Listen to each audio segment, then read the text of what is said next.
She found him already in the barn, hat in hand, boots muddy, hands calloused but clean. He didn't flinch when she stepped into the stall, just looked at her once and went back to replacing the warped hinge on the back gate. The hammer he used wasn't hers. Neither was the nail pouch. But the fence had needed fixing for months, and he was doing it without asking. "You lost?" she asked. He didn't answer, just gave a small shake of his head and stood. The nail went in firmly. The gate swung easily. "Are you mute or just rude?" He looked up, shrugged. My mouth stayed shut. He wasn't young, but not old either. Somewhere in between. Worn like things got used too fast. His coat had a tear under the arm, stitched quickly by someone who cared more about holding than hiding. She narrowed her eyes. "You know whose place this is?" He nodded, tapped the edge of the stall with 2 fingers, looked her straight in the face. "And?" He pointed at the broken hinge on the feed bin, then to the sagging shelf near the tools, then raised his hands and signed something, not the kind she understood. "You can't stay," she said. He didn't move. "Didn't hire you." Still nothing. "You don't talk." No answer. She sighed, walked past him, and ran her hand over the saddle straps. "Hired man ran off last week. I took a colt and my mother's bridle." He didn't blink. "Wasn't the first to steal. Won't be the last." He turned, reached for the next broken thing. The lantern hook, twisted, half loose in the beam. He pulled it out, straightened the hook with a rock, and put it back in clean. "You fix everything like that?" she asked. He paused, nodded once. She watched his hands. Quick, steady, quiet. Never asked, never looked unsure. "My mother always said not to trust quiet men," she muttered. He didn't hear or didn't care. She left him there, made coffee inside, didn't invite him in. By the time she came back with a tin mug, he had stacked the firewood and rehung the coop gate. Chickens moved around like the world had been set right. She handed him the mug. He took it, tipped his head once in thanks. "You deaf too?" He shook his head. "Just won't talk." He nodded. "Is that a choice or a punishment?" He stared at her, eyes dark, said nothing. The silence hung too long. "Don't matter," she said, turning away. "Got work. You want food? You pull your weight." That night, she found him asleep beside the horses. Didn't take the cot in the hayloft, just lay curled under an old saddle blanket, boots still on, one hand on the floorboard like he needed to feel the animals breathe. She didn't wake him. The next morning, the trough was cleaned, barn swept, fence line checked. He ate beans cold, didn't complain, didn't ask for more. She left the feed notes on the tack table. He followed them like scripture, quiet, precise. On the 3rd night, it rained. She heard him cough once under the tin roof. By morning, he'd moved into the corner near the stove in the far barn room. She let him, didn't say a word. Neighbors came around. "New hand?" one asked, spitting in the dirt. "Temporary," she answered. "He ain't right in the eyes. He fixes things." "Don't mean he ain't dangerous." She stared at the man. "I've lived through worse than a quiet man." The neighbor looked away. That evening, she cleaned out the old toolbox, found a locket under the screw pile, her mother's. She held it in her palm. I opened it. One photo is missing. She closed it fast, threw it in the drawer. He watched from the doorframe, said nothing. As always, she met his eyes. "You know who lived here before me?" He nodded. "You know what happened to her?" He looked down, shook his head. "Or you just don't want to say." He met her gaze again. Something hard there, something too knowing. She stepped closer. "Have you been here before?" He didn't answer. "Why'd you pick this ranch?" He pointed at the loose hinge on the barn door, then at the broken porch step, then down at the cracked trough. She stared at him. "You came to fix things." He nodded. "Fix what exactly?" He looked at her one last time, then turned back to the fence post he was mending. That night, she stood by the attic door, thought of her mother's journals, the ones she never read. She didn't open them. Not yet. The next morning, the boy was already in the barn, fixing the feed chute, whistling, no tune, just air through teeth. Not words, not sound, just a shape of something that might have once been a song. She leaned on the doorway. "You gonna stay long?" He paused, looked over his shoulder, shrugged. She nodded toward the fence line. "Storm will tear that down by week's weekend, if you're looking for work." He tapped the wood once. "It sounds like a promise." She turned and walked away. Didn't ask his name. I didn't need it. The cows wouldn't touch the grain. She noticed it by noon. The bucket sat full, untouched. Hay trampled but not eaten. Flies buzzed in the corners, restless. She grabbed the sack from the corner bin and tipped it into the trough herself. The grain spilled slowly, then something heavy knocked the wood. Clink. She stopped pouring, reached into the bag, pulled out a handful. Wheat, dust, then white, bone white. She looked closer. Teeth. Not one. Not old horse teeth or worn-down molars. Humans. Smooth. Root intact. Some stained dark, like they'd come loose after death. Her fingers froze around them. Behind her, wood creaked. She turned. He stood at the barn door, silent, hands in his coat, watching. "You see this?" she asked. He didn't move. She walked toward him, held out her palm. "Explain." He glanced down, didn't flinch, didn't reach. "You put these in?" He shook his head. "You sure?" He met her eyes, nodded once. Firm. She lowered her hand. I walked past him toward the water pump, let the teeth drop into a tin cup. They clinked again. Too many, at least 8. She rinsed them, dried them on her coat, set them in a line across the railing. He followed, stood behind her. "They're clean," she muttered. He tilted his head. "Too clean." He looked at the teeth again, then at her, then at the feed sack. She walked back and dumped the rest onto the barn floor, sifted through it with a stick. No more teeth, just grain. She ran a hand down her face. "Are you trying to scare me?" she asked without looking. He shook his head. "Someone else, then?" She paused. "You got enemies?" He shrugged. "I do," she said, but none with the time to drop molars in cow feed. That night, she locked the barn, tied the latch shut with wire, bolted it from the outside. He didn't complain, just moved to the far stall with his blanket. Lantern lit, eyes open. She left him there. In the house, she placed the tin cup on the mantel. Teeth glinted in the firelight. She didn't touch them again. In the morning, hoof prints circled the barn. Not the cows. Heavier, wider, maybe a draft horse, maybe boots. She didn't mention it. At midday, the sheriff came riding slow, eyes twitchy. "A neighbor saw someone walk in the ridgeline last night," he said. "Not mine," she answered. "You sure?" "Do you see anyone?" "No." He spit near the porch. "What do you want, Sheriff?" He leaned on the rail. "Folks talking. Say you got a new hand." "I do." "They say he doesn't talk." "He doesn't." "Doesn't that seem odd to you?" "He works." "That ain't what I asked." She crossed her arms. "Are you accusing him of something?" He scratched his chin. "Just think it's strange. You've been quiet too, since your mama passed. There is a lot of quiet in this place." She didn't answer. He stepped closer, tapped the tin cup. "What's this?" "Grain sample." He peered in. Went pale. "That ain't grain." "No." He picked one up with 2 fingers. "Jesus." She said nothing. "Where do you find these?" "Feed sack." He set the tooth down. "Could be a message." "From who?" He looked at her hard. "You know who." She didn't blink. "The governor's boys don't like squatters. You kept that ranch after your mama died. Some folks think that land's owed elsewhere." She leaned in. "This land was paid for, in blood." "That's the problem," he muttered. She stepped back. "You gonna take the bag for prints, or just spit more warnings?" He didn't answer, just walked out slowly, eyes on the boy hammering the fence post by the ridge. He paused. "Watch him," he said. "I am."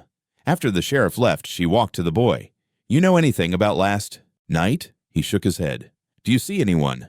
He signed something with one hand. Quick, sharp. She stared at him. "Do that again." He did. Slower. She guessed. "Horse." He nodded. "Dark coat?" He pointed to his coat. "Big?" He raised both arms wide. She nodded. "So someone came. Left teeth?" He nodded again. "You know why?" He stared at her, then tapped his chest, paused, then hers. "What's that mean?" He touched the hammer, then pointed at the cup on the porch rail. She narrowed her eyes. "Same people who took your voice." He didn't move, but his hand curled into a fist. That night, she moved the tin cup to her mother's old table, sat across from it, lit a single candle, stared at the teeth until the wax ran low. The boy didn't sleep. She heard him pacing the barn, careful, watching. At sunrise, the cows finally ate. She walked out with the empty bucket and watched the boy shovel hay in clean lines.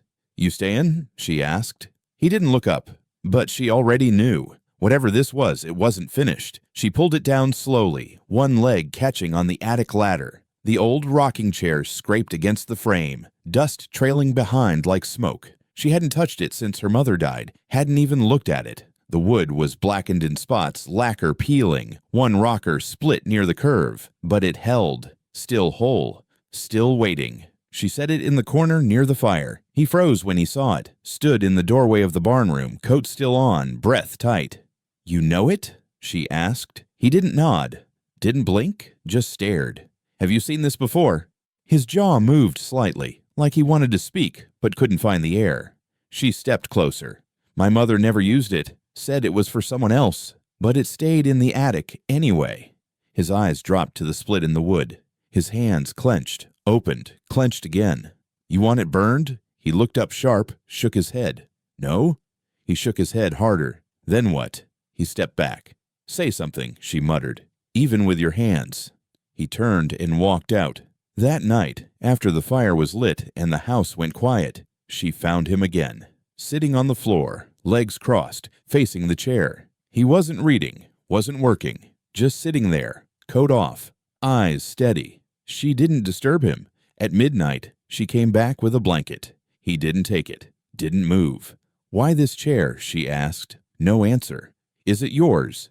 He shook his head. "Hers?" Another pause, then the slowest nod. "My mother's." He looked away. She lowered the blanket onto his lap anyway. "You sit here long enough, it might start talking," she muttered. But it didn't. It never rocked, not once. In the morning, she found the fire burning low and the boy gone. The chair still sat in its place, untouched. She went to stoke the coals, saw something sticking out from beneath the seat. A corner of paper. She crouched and pulled it free. Folded once. Yellowed. Thick. Not new. The ink had bled from age, but the handwriting was sharp. Jagged. Mail. She turned it over to Margaret. Her mother's name, but not her father's hand. Not anyone she recognized. She stood up, heart tight. "Boy!" No answer. She stormed out to the barn. He was hauling hay to the pen. Didn't look up. She held the letter out. "You leave this?" He shook his head. "You sure?" He nodded. "Then how'd it get there?" He pointed back toward the house. "That's not an answer." He signed, one hand over the other. Sharp motion. "Someone gave it?" He nodded. "Who?" He hesitated, then pressed 2 fingers to his lips, pointed up. "Upstairs." He nodded again. "You went into the attic?" He shook his head, then signed again, smaller now, slower. "You're saying someone else did?"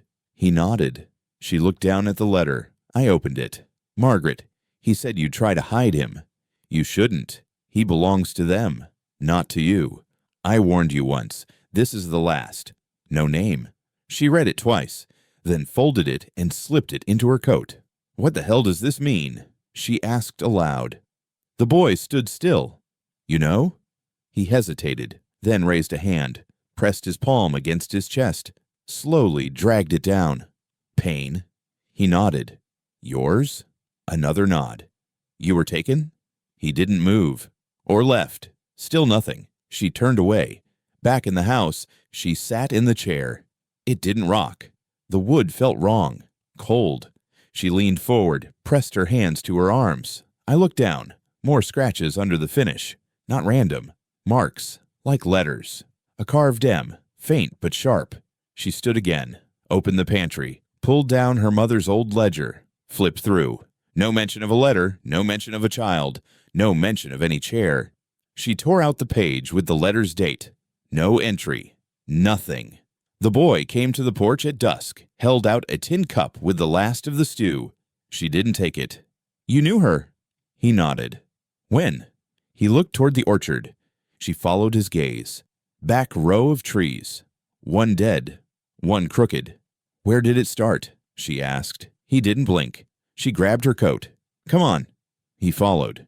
They reached the trees as the wind shifted. Dry branches scraped the sky. At the base of the twisted one he knelt, dug with his fingers, pulled up an old ribbon. Black, frayed, blood-stained. She stared. Was this hers? He looked at her, eyes full but dry, She took the ribbon, wrapped it around her wrist, said nothing. Back at the house, she moved the chair again, closer to the fire, sat across from it. This time, it rocked. Once. She didn't touch it, didn't flinch. The boy stood in the doorway, watching, and for a moment, she thought she saw someone else sitting in the chair. Not him, not her. Someone older. Someone she hadn't dared remember. She blinked. Gone. But the chair still rocked, and the letter stayed in her coat. He rode up slow, boots heavy on the porch before she even heard the reins pull. She opened the door before he knocked. "Morning," the sheriff said. She didn't answer. Just stepped aside enough to make it clear he wasn't welcome. He glanced around as he stepped in. Dust in the corners. The pot is still warm on the stove. Fire low. The rocking chair near the hearth moved once, just once, then went still. "Didn't expect you," she said. "Didn't expect to come," he replied, pulling off his gloves. "But a man's got to check on things." She raised an eyebrow. "What things?" "Trouble, mostly. Got word your quiet helper's been spotted before." "Spotted where?" "Up north, old mine town, closed up after the governor cleared it." She folded her arms. "That's supposed to mean something." "Means some folks don't stay buried like they're told to." She didn't blink. "He hasn't caused me any harm. Yet." He walked to the chair, stared at it like it owed him something. "Funny place to put it," he said. "It's warm here," she replied. "Wasn't always." She said nothing. He crouched beside the chair, ran his fingers along the arms like he knew where to feel. "Has your mother ever sat in this?" "No." "She says why." "Didn't need to." He looked at her with that half smile she hated, her father's smile, crooked, full of secrets, full of warning. "I can take care of the boy," he said. She narrowed her eyes. "I didn't ask you to." "Didn't say you did." "I said no." He stood, slow. "Are you locking the attic now?" he asked. "What business is that of yours?" "Folks talk. Lights on upstairs. Rocker creaking when no one's in it." "Folks say a lot when they're bored." He stepped close enough she could smell the smoke on his collar. "Let me be plain," he said. "That boy's trouble. And I don't think you understand what kind of mess your mama left behind." "I understand enough." He studied her. "You still got that ledger." "Burned it." "No, you didn't." She didn't look away. "Keep your eyes open," he said. "And you keep your hands off my ranch." He smiled again, that same smile. "You sound just like her," he said. Then he left. She watched him ride off, dust kicking under his horse's heels. The boy came out from behind the barn a moment later, pitchfork in hand, shoulders tense. "He didn't see you," she said. The boy pointed to the chair. "You knew he'd come." He signed something fast, too fast for her to follow. "Slower." He touched his lips, then pointed to the rocking chair, then to the attic window. "You heard it?" He nodded. That night, she locked the attic, bolted it from the inside, closed every window, lit every lantern. The house felt too small, too watched. She sat across from the chair, waited. Nothing moved. She stood, paced, checked the locks again. On the third time passing the fireplace, she saw it. A letter, folded, tucked between the wood slats at the back of the chair. She hadn't seen it before. She was sure. She pulled it free. The ink was older, faded, same jagged hand. No envelope, just a page. "You'll lie if they ask. You'll say he came alone. But he didn't. I know he didn't. He saw it. He heard it. That makes him guilty too. No name, no date." She sat down hard. The boy appeared in the doorway. I watched her. She held it up. "You leave this?" He shook his head. "You sure?" He looked at her long, then walked in slowly and sat cross-legged on the floor across from the chair. "You're saying it just showed up." He nodded. She opened the drawer beside her, took out the other letter, compared to the handwriting. Identical. The boy leaned forward, touched the edge of the paper with one finger, then pointed toward the attic ceiling. "You think someone's still up there?" He didn't answer, but his hand hovered near his throat, pressing lightly, like something sat there. Heavy. She stood and moved to the fireplace, dropped both letters into the flames. They curled fast, turned black, gone in seconds. The boy didn't flinch, but the chair creaked once, alone. She turned toward the attic door. Then she locked it again, this time with a chain. He pulled the twine from under the porch, Coiled, dry, old enough to crack when bent. She watched from the door, arms crossed. "That's not firewood," she said. He didn't stop, carried the bundle to the hearth, fed it to the flames like it meant something. No paper, no kindling, just twine and silence. She sat down across from him. "Are you planning to speak with fire now?" He didn't answer, just stared into the burn as it took. The twine hissed, curled, snapped. The smoke rose thin, bitter, different. When it was done, he grabbed the fireplace brush, cleared the ash gently, like sweeping away dust from a grave. He stepped back, motivated for her to look. She leaned in. Ash settled in thin lines, crossing and winding. Not random, shapes formed. "What is that?" He pointed. A loop on the right edge. The well. She recognized it. Then a sharp angle. The barn roof. Another curve. The orchard fence. But there were more. Places her feet hadn't touched in years. She traced the outermost line. "This one goes up the ridge." He nodded. "My mother never let me go there." He pointed again to a broken circle in the bottom corner. "I don't know that one." He signed something, fingers quick. "Slow down." He signed again, then placed his palm flat on the hearth. "Buried?" He tapped once. "Grave?" He didn't nod, didn't blink, just watched her eyes as they moved across the ash. She stood, grabbed her coat. "You coming?" He was already reaching for the shovel. They walked behind the orchard. Trees leaned crooked now. The back trail hadn't been cleared in years. Grass scratched their knees. Her boots slid on the slope. "This is where she said snakes breed in winter," she muttered. He didn't respond. The map in her head matched the lines. Turn left at the fence break. Step over the stone with the notch. Past the rusted gate that led nowhere. There was a flat patch under the third tree. Not flat from nature, flat from weight. She nodded. "Here." He drove the shovel down. "The soil is soft, despite the cold, damp underneath." It took 5 digs to hit something. Metal clink. She knelt, brushed the dirt aside. A box. Small, hinged, rusted so bad the edges curled. He handed her the pick. She pried it open. Inside, cloth, yellowed and brittle, a locket, no chain. She held it up. 2 faces. One she knew. Her mother, younger, hair pinned neat, no lines on her face. The other woman, a stranger, strong jaw, deep-set eyes, no smile. She touched the glass. "Who's this?" He looked at her. Then I looked away. "You recognize her?" He signed again. "Mother?" He shook his head. "Sister?" He paused, then touched his chest. Tapped twice. "Yours?" He didn't move. "You're saying that's your mother?" He looked up. She knew mine. He pointed at the locket. "They were close?" He nodded. Her hands trembled. "She never told me." He brushed his fingers through the dirt, then carved 2 letters in the soil, M and E. "M for Margaret?" He nodded. "E for—" He stared at the sky. "Ava," she guessed. He nodded once. She closed the locket. "You think this was buried to be forgotten?" He didn't answer. She wrapped the box in her coat, carried it like it weighed more than it should. Back at the house, she cleaned the metal in the sink. The water ran red, then clear. She placed the locket on the mantel beside the chair. The boy stayed at the hearth, brushed the ash clean again. But this time, no map appeared, just gray dust and silence. She watched him. "You made that map from memory?" He shook his head. "Then how?" He signed slowly. "Dream."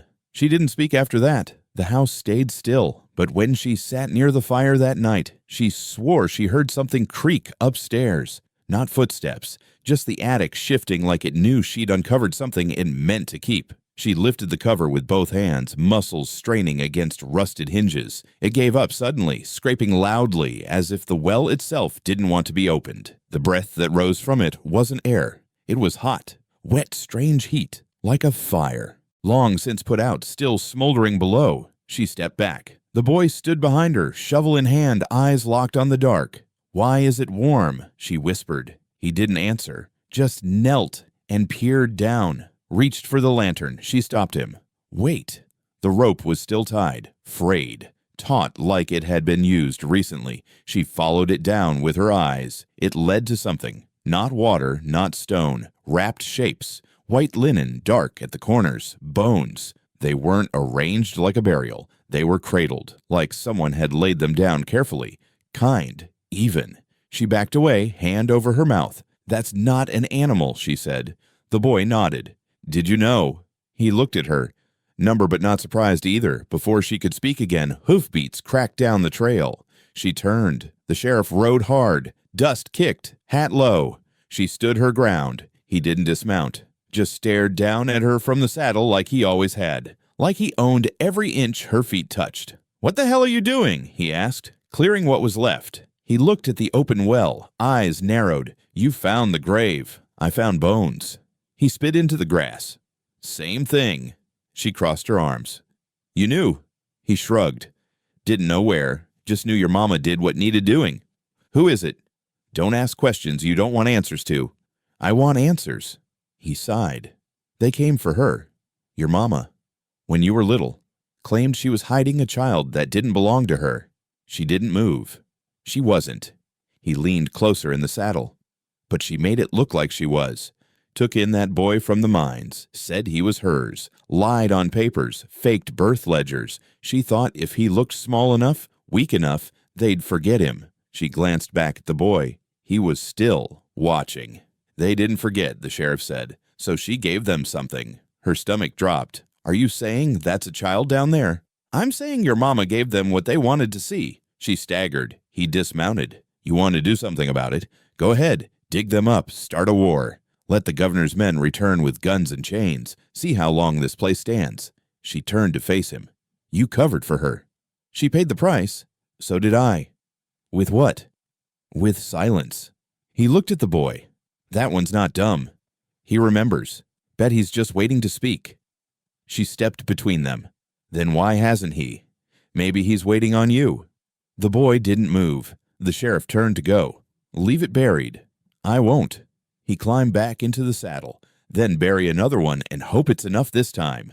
He rode off. The boy stepped forward, hold the lantern up, showed her the rope again. "Pull it," she asked. He nodded. Together they hauled it.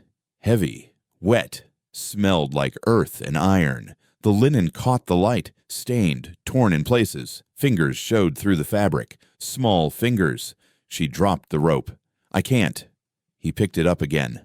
Pulled. The bundle rolled over. A ribbon spilled from it, black, tied neat. She collapsed to her knees. That night, she didn't light the fire. She sat in the barn with the boy. I watched him feed the horses, clean the trough. He didn't speak, didn't ask. When she returned to the house, she found it on her pillow.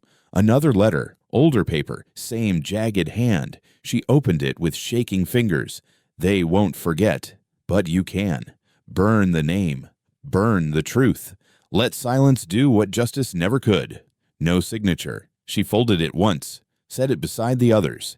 Didn't burn it, didn't hide it. Just stared at the ceiling, listened to the house breathing. I wondered how many voices had passed through it and never been heard. The letter was thinner than the others, folded twice, not once, yellowed near the creases. She unfolded it carefully, as if it might tear itself apart if she touched it wrong. "He was born during the flood. No one saw but me. I named him after the one I lost, but never allowed. I told them he was gone. Told you he never was. Forgive me when it comes undone." She read it again.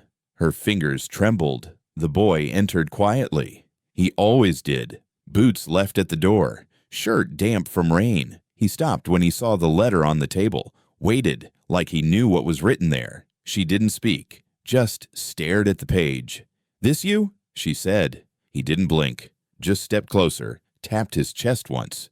"You're saying she meant you." He nodded. She stood slowly. "You were born before me." His eyes met hers.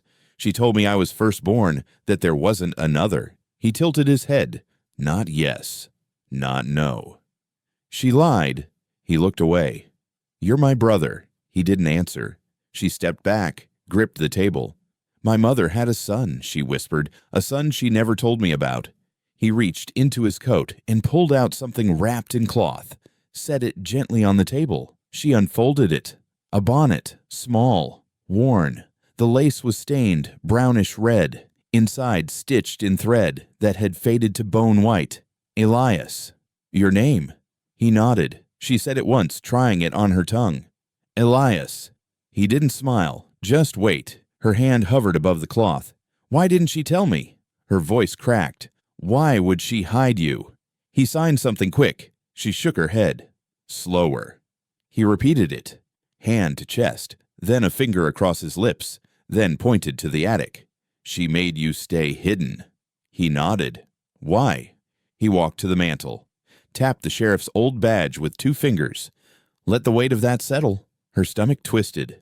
She was afraid. He didn't nod. I didn't need to. She protected you. He lowered his hand. She moved to the window. Rain hit the glass, steady, soft. She always said there were things I didn't need to know. That truth doesn't keep a roof up. He turned, picked something else from his coat. A photograph, curled edges. She took it carefully. 2 children in a field. One was her. She recognized the grim frown, the way she always stood like she didn't want to be seen. The other, smaller, thinner, stood beside her. Half smile, eyes too wide. I don't remember this. He nodded toward the attic. You kept it. He nodded again. My own brother, she said, and I forgot you. He stepped forward, pointed to his chest, then hers. 2 taps, mirror image. Still mine? He nodded once. She looked down at the photo. How long were you here? He made a motion across his arms. Small to tall. Growing up. The whole time. He tapped the photo, then pointed to the old barn. She made you sleep out there. He signed again. She struggled to follow. She said the house was mine. He nodded. Yours was the dark. He didn't respond. She turned back to the table. Read the letter again. Every word is heavy. She never said your name. Not once. She never even hinted. He looked at the floor, then slowly touched his throat. She said silence kept you safe. He nodded. Safe from him.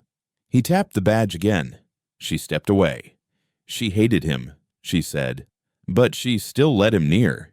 He raised both hands, spread them slightly. A small shrug. Not excuse, not blame, just how it was.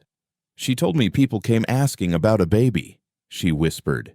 She said they were liars. He tapped the bonnet gently, then crossed the room, knelt in front of the chair by the fire. She lied to both of us. The chair didn't move. She stood behind him, arms folded tight. You could have told me. He stayed still. I would have listened. He turned his head slowly. I looked up at her.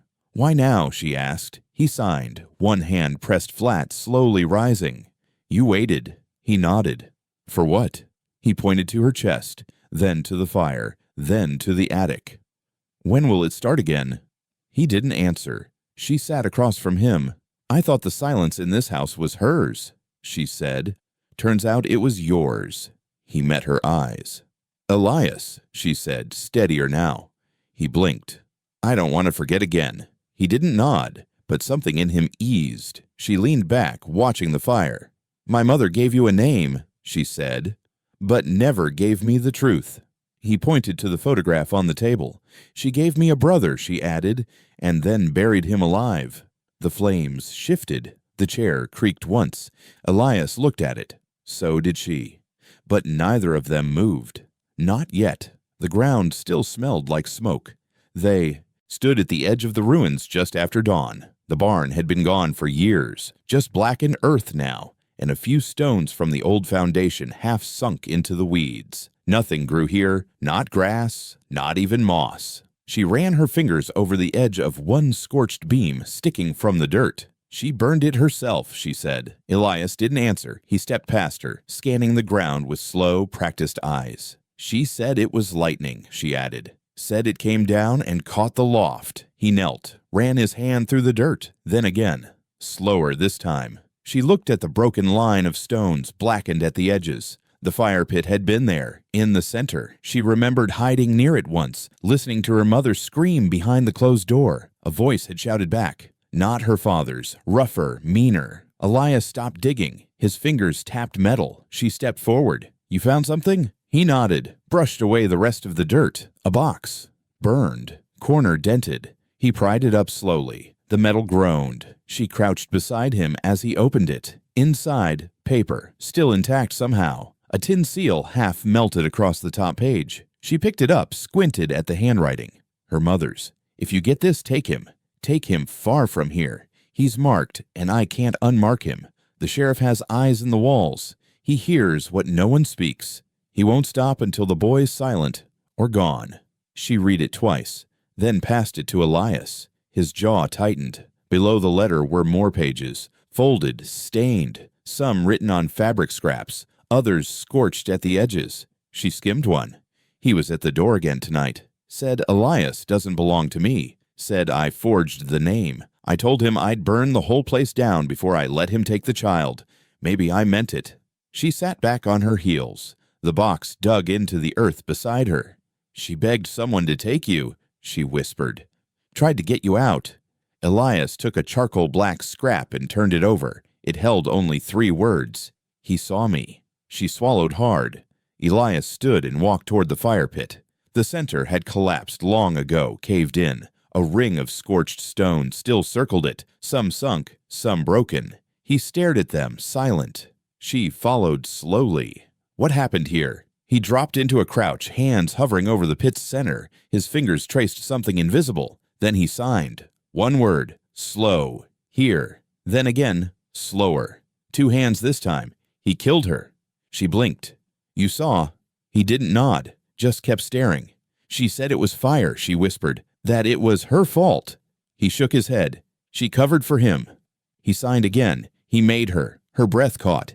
He came to take you. Elias's hands moved. She said no. He pushed. She fell. She knelt beside him, feeling the cold under her knees. You were a child. He pressed his fist to his chest. I ran. And she stayed. He didn't look at her. She picked up one of the letters. I turned it over. It wasn't just desperation. It was terror. Names scratched out. Words rewritten. The sheriff's name appeared twice. Barrow. She wrote this all here, she said. Right before the fire. He pointed to a half-melted lantern frame in the dirt. She lit it. He signed. She said he'd win otherwise. Her voice cracked. So she burned the truth with herself. He looked at the sky, then back at her. She closed the box, wrapped it in her coat. We're not bearing this again, she said. We're not hiding it. Elias stood watching her. I don't care who he works for, she added.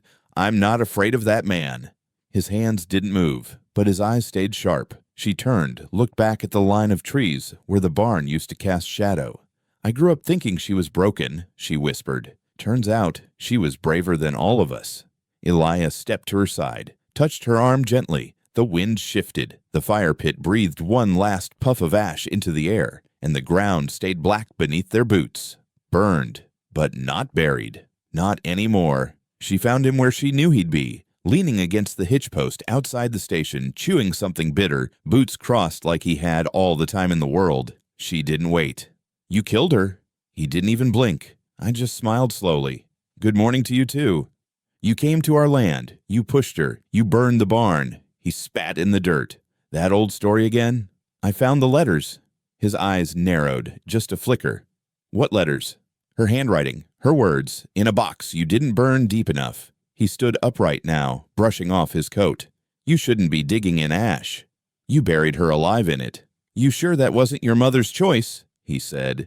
She was good at picking which fires to start. She was protecting him. He stepped forward. From what? You. He let out a sharp laugh, loud enough to turn 2 heads across the road. You think I wanted that boy? He wasn't even hers. She was just a womb for hire. That's all she ever was. Her mouth tightened. Say that again. He leaned closer. She wasn't your mother the way you remember. She was paid. Took babies in. Took papers. Took money. She crossed the wrong men, thinking she could outrun what she owed. That's not true. He reached into his coat, pulled out something heavy. It hit the ground with a dull clang. A badge. Not the one on his chest. Another. Older. Rusted at the pin. Blood-stained along the rim. She stared at it. What's that? He shrugged. My first badge. Before the county lines moved. Before your mother changed her name. She didn't. She did, he said. They all did back then. Whole. Families disappeared into names that didn't belong to them. She took a plot of land and a baby that wasn't hers and made it look like home. She didn't move. He pointed at her chest. You were raised on stolen ground. Don't act like it's yours now. She looked at the badge again. Whose blood is that? He smiled without showing teeth. Ask the boy. He was a child. He was dangerous. Still is. You silenced him. He shrugged. Some boys aren't meant to speak. Some truths make more mess than they're worth. You came into our home. You tried to take him. I came with law. You just didn't like how it looked. She picked up the badge. It was cold, even in the sun. She held it like it might bite. You dropped this for a reason. I thought you should see what justice looked like before you were born. She turned it over. Letters are barely legible. County names scraped off. A single number stamped at the top. 12. What's that mean? 12th child placed. 12th child taken back. Her voice dropped. He was number 12. He didn't deny it. You tracked him for years. I was told to. By who? He met her eyes. She understood. He didn't work alone. Never had. The badge went back in her pocket. Are you going to arrest me? He asked, grinning again. For what? Truth?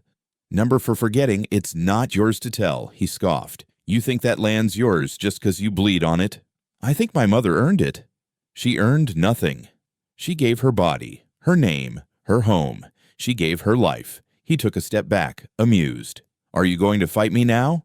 No, she said. Not here. His head tilted. Then where? She didn't answer.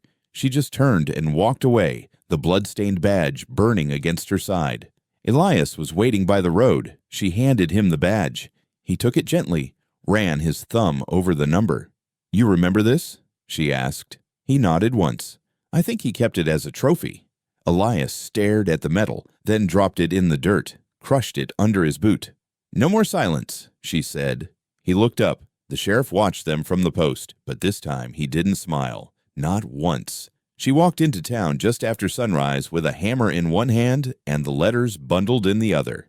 Not copies. The real ones. Her mother's ink, the jagged words, the scorched corners and dried fingerprints. She didn't bring protection, didn't tell Elias where she was going. Some things had to be done alone. The church door was closed, its wood split with time, hinges rusted green. She dropped the letters at her feet, opened the pouch of nails, and drove the first one through the top page. The crack rang out sharp. Birds scattered from the eaves. Each letter followed, slow, steady, nailed one by one in a crooked row. Names, dates, accusations, her mother's confessions, mentions of the sheriff by title, never name, mentions of men who bought silence, who paid to have children moved like crates and forgotten. By the time the last nail sank in, she was shaking. She stepped back, left the hammer hanging crooked on the lowest letter. I walked down the steps without looking back. By mid-morning, word had spread. She watched from the edge of the tree line as the townsfolk gathered, slow at first, then in clusters. No one spoke. Hands stayed in pockets. Faces tightened as each letter was read. A man pulled off his hat. A woman crossed herself. A boy pointed, was pulled back by his mother, but no one tore them down. Not one. She waited for the sheriff. He didn't come. Didn't send anyone. By dusk, the church was silent again. Doors shut, but the letters still nailed like scripture. She walked home with dirt on her boots and her throat dry. Elias met her at the gate. He looked at her hands. She nodded once. It's done. He didn't smile, just turned toward the barn. The sky darkened fast that night. The wind picked up from the north. Leaves skittered across the porch. She lit a lamp and placed it in the window. No words passed between them. Silence didn't feel empty anymore. It felt ready. She was halfway through boiling water for tea when the dogs started barking. Not one bark. All of them. Sharp warning. Suddenly, she grabbed the lantern and ran. Smoke was already crawling up the barn side like a shadow came to life. Elias was in front of it, shovel in hand. He turned when he saw her, pointed to the left side, the back. Someone had poured kerosene by the coop fence, lit it, and ran. The flames climbed fast. She ran for the trough, pulled the bucket, passed it to him. He didn't hesitate, threw water against the boards. Another crash, glass this time. Someone had thrown a bottle from the ridge line. She dropped to her knees, hands in the dirt, felt for the hidden pail, found it, hauled more water. Elias took it, ran. The fire spread fast but not clean. The boards were old but damp. It hissed, coughed, and resisted the burn. She caught movement, a figure running along the side fence. Dark coat, fast steps. Hey, she yelled. Elias saw him too. He dropped the shovel, bolted. She didn't see what happened next, only heard it. A grunt, the sound of someone hitting the ground hard. Then silence. When she reached them, the man was on his back, face bloodied, coat torn. Elias stood over him, breathing heavy, eyes wide, chest rising like a furnace about to break. The man didn't move.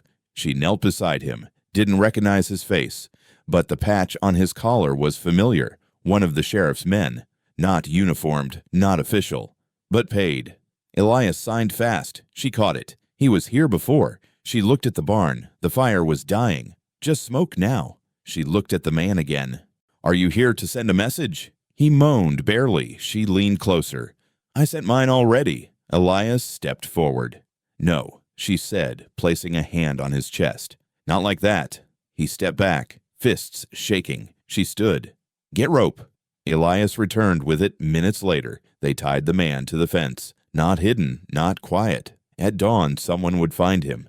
That was the point. She looked at the barn, charred, but still standing. Smoke rose like a warning no one could ignore. She turned to Elias. He was watching her, face streaked with sweat, jaw set. "You fought back," she said. He didn't nod. I didn't need to. So had she. He came just before sunrise. The horse foamed at the mouth, hat gone, gun already out before he hit the steps. She heard the hooves, stepped outside with the door still swinging behind her. Elias stood in the barn's shadow, still, not hiding, not running. "Where is he?" The sheriff barked. She didn't move. "Put the gun away." He leveled it at her chest. "Where is he?" "You don't get to ask. That church stunt. You think that was brave. You nailed lies to a sacred door. They were her words. They were poisonous. They were the truth." He stepped off the horse, boots hitting the dirt hard, gun still up, shaking slightly. "I warned you. Number, you threatened me. I gave you a chance. And you lit a match instead." He looked past her now, at Elias. The boy didn't move, didn't step back. "That thing's not yours," the sheriff said. "He's not a thing. He's stolen. He was taken." "Same thing." She stepped in front of him. "You don't get to decide what belongs anymore. He doesn't belong anywhere. He belongs here." The sheriff cocked the hammer. Elias didn't flinch. He stepped forward, slow, deliberate. "No," she whispered, but he moved anyway, right beside her, close enough she could hear his breathing. The sheriff raised the barrel higher. "You really want to die for a mutt with no voice." Elias raised his hands, signed fast, fierce, fingers trembling, arms sharp, movements slicing through the air like heat. She caught it, all of it. She turned to the sheriff. He said, "Don't translate," the sheriff warned, but she did. He said you took her voice, and you don't get his. Elias signed again, one hand to chest, the other outstretched, open, then curled tight. He says silence isn't yours to keep anymore. The sheriff's face twisted. "You don't know what you're defending." "I know exactly what I'm defending." She reached into her coat, pulled it out. The old badge, rusted, dried blood along the rim. His eyes widened. "You kept that," he said. She held it up, then threw it into the dirt at his feet. "That's all the power you had. You think that means something." "I think it's done meaning anything." His hand shook. "You take that shot," she said. "You better kill us both." He looked at her, then Elias, then the badge, then lowered the gun just an inch. She didn't breathe. Elias signed again, slowly this time. A sentence. She didn't translate, just watched the sheriff pale. "How do you know that name?" he asked, voice cracking. Elias signed again, even slower. The sheriff stumbled back one step. "You weren't supposed to remember." Elias stared at him. "You're not supposed to speak." The boy raised one finger, pointed at himself, then opened his hand, palm out.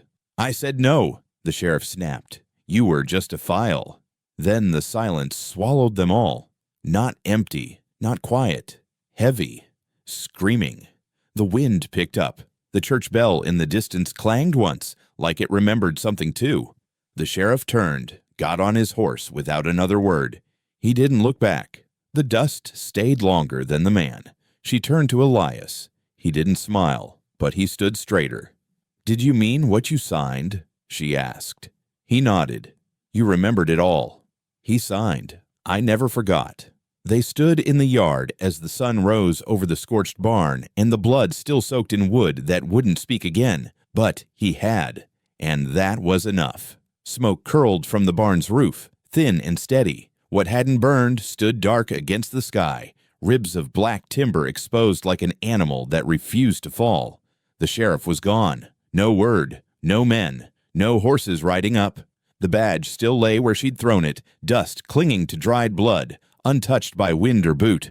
Inside the house, the chair creaked. Elias rocked slowly, hands still, eyes half closed. The rhythm wasn't sharp or even, just enough to say, "I'm still here." She sat at the kitchen table, pen in hand, the blank paper in front of her glowing dull in the lantern light. Her breath slowed. The fire in the hearth murmured low. Outside, the porch moaned once as the wind turned, but the house didn't flinch. She touched the pen to paper. "Mama," she began, then paused. The word felt too soft, too wide. "Margaret," she wrote instead. "You should have told me he was mine too. I would have kept him safe. I would have known what silence meant, what to listen for. But maybe you knew I wouldn't be strong enough then." She looked at the fire. Elias hadn't moved. "You carried more than I ever saw. You didn't just hide him. You buried pieces of yourself to make room for him. And for me. That was your crime. That was your grace." Her fingers hesitated. "They say women like you should have run. But I think you stayed because no one else would. And I see that now. I see you." She stopped, folded the page, set it aside, picked up a new one. "To the girl I could have been," she wrote. "You lived a life without lies. You didn't grow up checking the attic door. You didn't hear your mother crying through the walls. You didn't ask questions and learned not to speak. You don't exist. But I wish you had. Maybe then you would have met him sooner. Maybe you wouldn't have been afraid of what silence meant." She stared at the page, then continued, "But I'm not her. I'm the girl who grew into a woman who kept her hands open, who learned names the hard way, who looked her brother in the eye and said, 'I know you. I know you now.'" The pen scratched slower. "He sat in the dark for me. I'll keep the fire for him." She signed it, not just her name, Claire and Elias.